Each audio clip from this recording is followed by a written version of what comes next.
Ahora sí, coged vuestro equipo de arqueología porque hoy vamos a hablar de avances tecnológicos en el cine.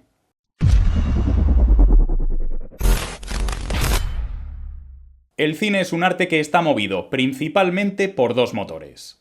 El primero de ellos es la creatividad necesaria para idear historias y personajes memorables y para dar forma a la narrativa tanto de largometrajes como de cortometrajes. Pero todo esto no serviría de nada sin el segundo gran motor, la tecnología que ha hecho posible materializar las ambiciosas visiones de los cineastas a lo largo de la historia. A continuación, os propongo hacer un repaso a 18 películas, desde largometrajes hasta piezas que duran tan solo unos pocos segundos, cuyos avances tecnológicos revolucionaron el medio, ayudando a convertirlo en el que todos conocemos hoy día. Y ya os aviso de que he seleccionado únicamente trabajos pioneros, y que he dejado fuera largometrajes que perfeccionaron tecnologías ya existentes como pueden ser Tron, Terminator 2, Matrix o Avatar. Avisados estáis.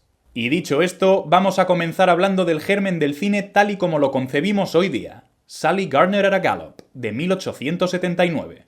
¿Pueden estar al mismo tiempo las cuatro patas de un caballo en el aire mientras galopa? Lo que en un principio era una simple pregunta, terminó transformándose en un experimento fotográfico, enmarcado dentro de lo que se conoce como motion photography, que supuso el germen del cine tal y como lo conocemos hoy en día. Creado por Edward Muybridge, Sally Gardner at a Gallop se compone de una serie de fotografías de un caballo al galope que después se proyectaron en sets de 24 cuadros por segundo utilizando un zoopraxiscopio, un mecanismo diseñado por el propio Muybridge que, para que os hagáis una idea, está emparentado con el mítico zoótropo. Continuamos con la primera película en mostrar acción real consecutiva, El jardín de Roundhay, de 1888. Aunque tan solo alcance los 2 segundos de duración, El jardín de Roundhay puede y debe ser considerado como una película. Esta breve pieza, creada por el inventor galo Louis Amé Agustín, está catalogada por el libro Guinness de los Récords como el film más antiguo que se conserva actualmente, y además es el primero en mostrar acción real consecutiva, un trabajo pionero que se adelantó nada menos que a Edison y a los Lumière.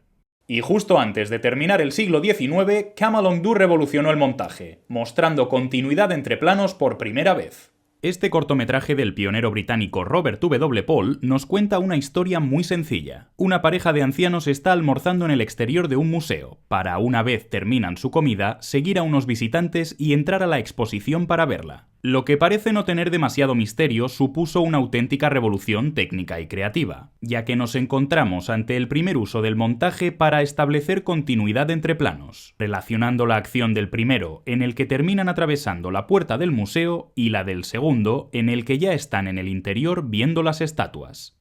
Los efectos visuales y el modo en que rodamos hoy día no hubiesen sido lo mismo sin la influencia del maestro Georges Méliès y obras como Viaje a la Luna.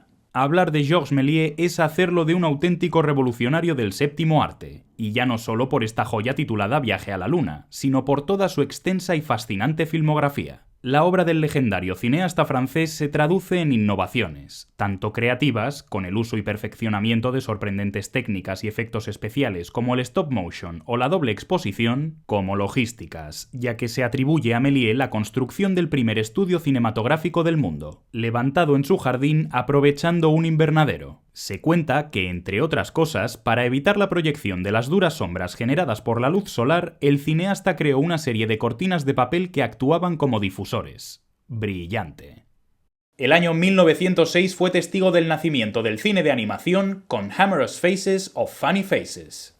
El nacimiento del cine de animación está contenido dentro de estos 3 minutos dirigidos por J. Stuart Blackton y editados por el mismísimo Edison, en los que se hace uso de una técnica hoy día sencilla pero tremendamente innovadora para la época. En ella, un segmento de la imagen se mueve, cambia o borra en cada fotograma. 11 años más tarde, en 1917, el cineasta argentino Quirino Cristiani firmaría El Apóstol, el primer largometraje animado de la historia. Una sátira política confeccionada mediante 58.000 dibujos en 35 milímetros y maquetas, animada a 14 fotogramas por segundo. Hoy en día estamos acostumbrados a ver planos en movimiento de todos los tipos y formas, pero la primera película en utilizar un dolly shot fue Cabiria, en 1914. Nuestro Georges Méliès particular nació en Teruel. Se llamaba Segundo de Chomón y fue un auténtico maestro del cine tanto desde el asiento del director como en lo que respecta a aspectos técnicos. El cineasta español participó como director de fotografía y en el departamento de efectos visuales del largometraje italiano Caviria, dando forma al que se considera el primer dolly shot utilizado en el medio, para el que se empleó un dispositivo construido por él mismo muy similar al que sigue utilizándose hoy día. Muchos alucinamos cuando vimos Avatar en 3D por primera vez, pero las 3 dimensiones llegaron mucho antes al séptimo arte. Fue en 1922 con The Power of Love. Pensar en los antecedentes del cine en 3 dimensiones nos invita a acudir a películas como Los crímenes del Museo de Cera de 1953 o Crimen perfecto de 1954. Pero mucho antes que André de Todd y Alfred Hitchcock, Nat G. Deverick y Harry K. Farrell dirigieron The Power of Love, el primer largometraje 3D de la historia. Para verlo se empleaba un único proyector que emitía una imagen anaglifa en verde y rojo, y requería de unas gafas para poder percibir la profundidad. En 1925, el maestro Sergei Eisenstein revolucionó el montaje cinematográfico con su obra maestra, El acorazado Potemkin. Podríamos hablar durante horas y horas del montaje de El acorazado Potemkin, pero para resumir, todo podría reducirse al hecho de que esta obra maestra de Sergei Eisenstein definió la edición cinematográfica tal y como la conocemos hoy día. Para la historia queda la legendaria secuencia de la escalera de Odessa y esos más de 1100 planos en 77 minutos en los que el conflicto y la yuxtaposición fueron los verdaderos protagonistas. Y hablando de revoluciones, no podemos pasar por alto la primera película sonora de la historia, El cantor de jazz, de 1927. A finales de 1927, Warner Bros. Trató de sobreponerse a sus problemas financieros con El cantor de jazz, un éxito arrollador que cautivó al público gracias al inmejorable reclamo de ser la primera película sonora de la historia, intercalando secuencias mudas con otras con diálogo y música cantada sincronizados con la imagen. Una auténtica revolución que puso patas arriba la industria, tanto en lo que respecta a la exhibición como a la producción y a la interpretación. Cabe remarcar que antes de El cantor de jazz, producciones como Don Juan ya contaban con este avance técnico, pero el clásico de Warner fue el primero en contar con sonido grabado en directo durante el rodaje y sincronizado con la imagen, tal y como continúa haciéndose hoy día. En 1935 se dijo hasta luego al blanco y negro con la primera película en color de la historia, La Feria de la Vanidad. La relación entre cine y color es casi tan longeva como el propio medio. Existen muchos precedentes de experimentos de lo más variopintos fechados en la primera década del siglo XX, y un buen número de largometrajes que coquetearon con el color hasta 1935, año en que se estrenó La Feria de la Vanidad. Este largometraje, de Rubén Mamoulian, es el primero que se rodó íntegramente mediante la técnica del Technicolor de 3 tiras, que capturaba la imagen en 3 películas diferentes, una para cada uno de los 3 colores primarios, de forma simultánea. Puede parecer que la utilización de cromas es algo más o menos actual, pero El ladrón de Bagdad sentó precedente en 1940. Aunque pueda no darnos esa sensación, la técnica del chroma key, tal y como la conocemos en la actualidad, no es precisamente reciente. El ladrón de Bagdad, dirigida por Ludwig Berger, Michael Powell, Tim Whelan y William Cameron Menzies en 1940, fue el primer largometraje en utilizar una pantalla azul como fondo para sus personajes. Para lograr el efecto deseado y sustituir los fondos, se rodaban los planos 2 veces. Una de ellas con un filtro que eliminaba las áreas coloreadas de verde o azul, y después se superponían fotograma a fotograma en una composición. Efectos visuales a la última hace ya 80 años. El cine fue capaz de plantar cara a la televisión gracias a los formatos panorámicos, y La conquista del oeste fue la primera película en utilizarlos. La llegada de la televisión en los años 50 puso en jaque a una industria cinematográfica que vio mermada considerablemente la afluencia a las salas de exhibición, y la gran medida de contraataque frente a la caja tonta estuvo centrada en la relación de aspecto, contrarrestando el 4/3 catódico con el formato panorámico. La conquista del oeste, con su compleja tecnología Cinerama, fue la primera película proyectada con un aspect ratio panorámico, utilizando 3 cámaras de 35 mm que proyectaban simultáneamente a través de lentes de 27 mm sobre una pantalla curva, dando como resultado una relación de aspecto de 2:59:1. Si os fijáis bien, en el vídeo que estáis viendo ahora mismo, que es el tráiler original de la película, pueden notarse las divisiones entre las tres proyecciones que componen la imagen. Puede que los animatronics alcanzasen su pico de popularidad en torno a los años 80 y los 90, pero su primera utilización fue en Mary Poppins en 1964.